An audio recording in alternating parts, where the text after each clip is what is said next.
Aujourd'hui, on va parler de comment sonder.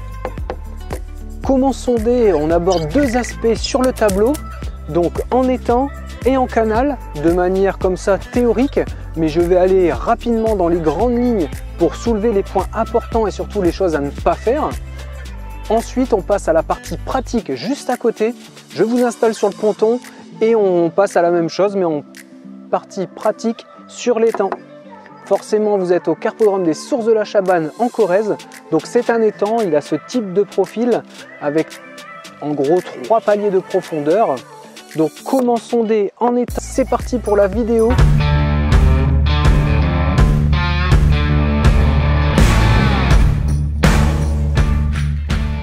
Tout d'abord, merci beaucoup pour tous vos abonnements. La chaîne progresse vraiment très rapidement. Merci beaucoup pour tout ça, vous assurez. Ensuite, restez bien jusqu'à la fin de la vidéo parce que vous allez avoir accès à 3 vidéos. C'est-à-dire, j'ai déjà abordé l'aspect comment sonder, mais d'un point de vue stratégie et zone de sondage. Comment trouver la bonne place pour les poissons en fonction de 3 caractéristiques.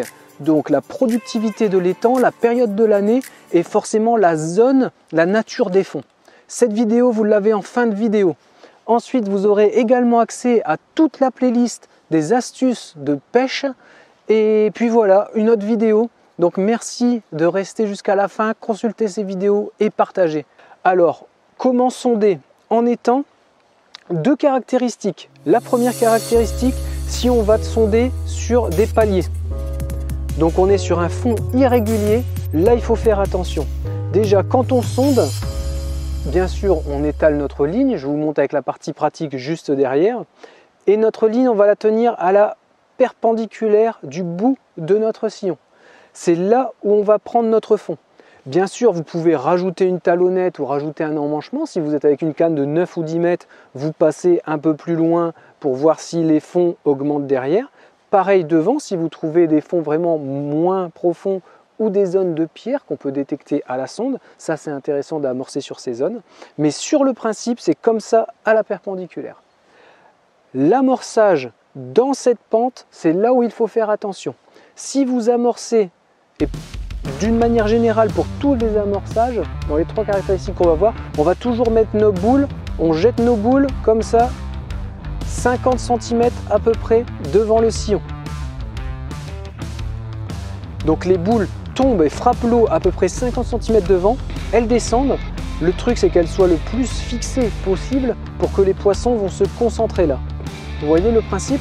Si on amorce plus loin, forcément les boules peuvent être là, potentiellement descendre. Donc on est déjà hors zone de poissons en grande densité.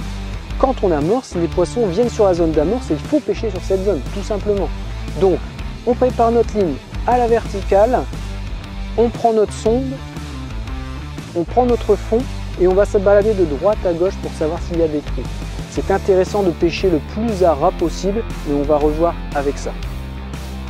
Voilà pour le principe de comment sonder en étang en bordure, dans une pente. Maintenant, on passe sur la même chose. Mais là, on a vraiment une surface toute stable. Il n'y a pas de différence de fond, pas de plus de profondeur derrière. Donc, on y va toujours à la perpendiculaire.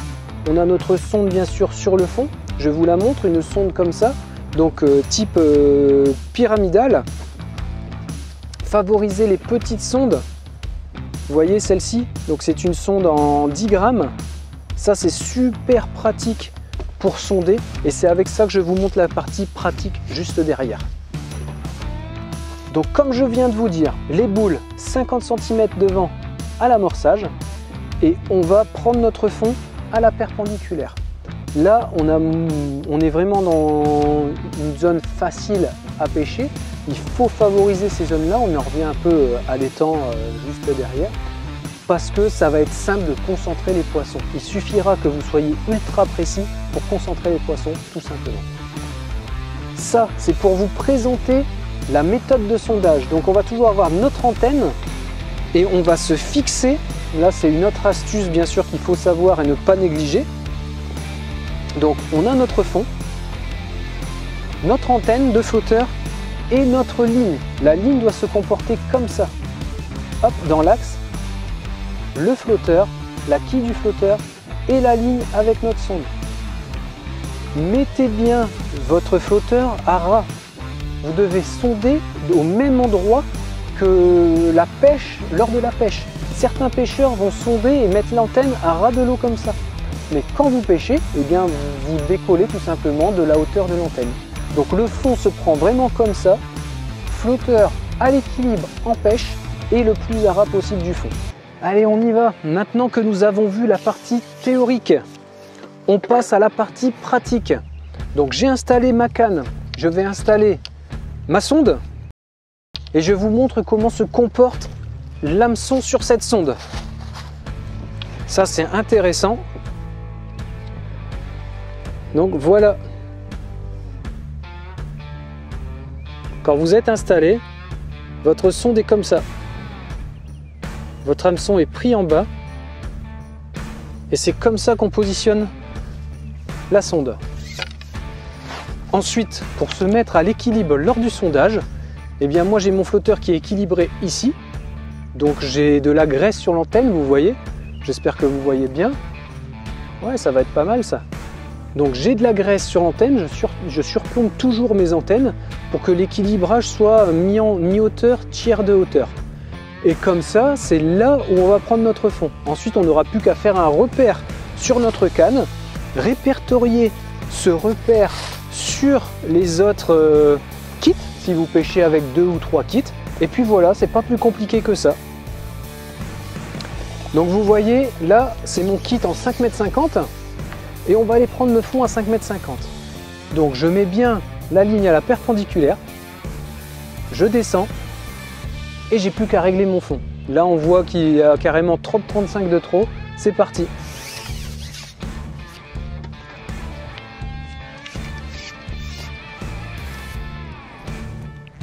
Je redescends d'environ 30-35 et on reprend notre fond. Donc, comment sonder en pêche au cou, c'est vraiment essentiel. Si vous pêchez les blancs, même tous les poissons, pêche de la carpe, vraiment primordial d'être ultra précis. Plus vous serez précis, plus vous aurez de touches, c'est pas compliqué. Donc voilà, à 5,50 m, j'ai cette profondeur. Donc là, le flotteur coule 5-10 cm. Je reviens un peu.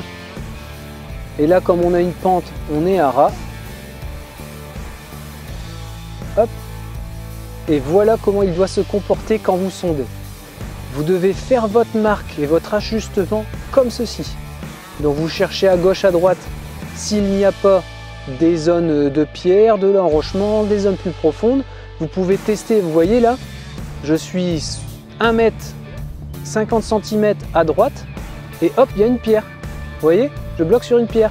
Alors que là, 50 cm sur la gauche, hop, je suis vraiment sur le fond. Donc là déjà, il y a une pierre à cet endroit-là. C'est intéressant de passer votre ligne de temps en temps parce qu'autour de la pierre, il y a plein d'interactions sur le fond, donc les poissons vont s'y intéresser. Donc on va amorcer ici, 50 cm devant, pour avoir notre coup ici, à peu près 50 cm derrière, et là on est ultra précis. Tout simplement. Bon, merci d'avoir regardé cette vidéo. Continuez de partager, de vous abonner. Faites de vos rêves votre vie et à bientôt pour une nouvelle vidéo. Salut!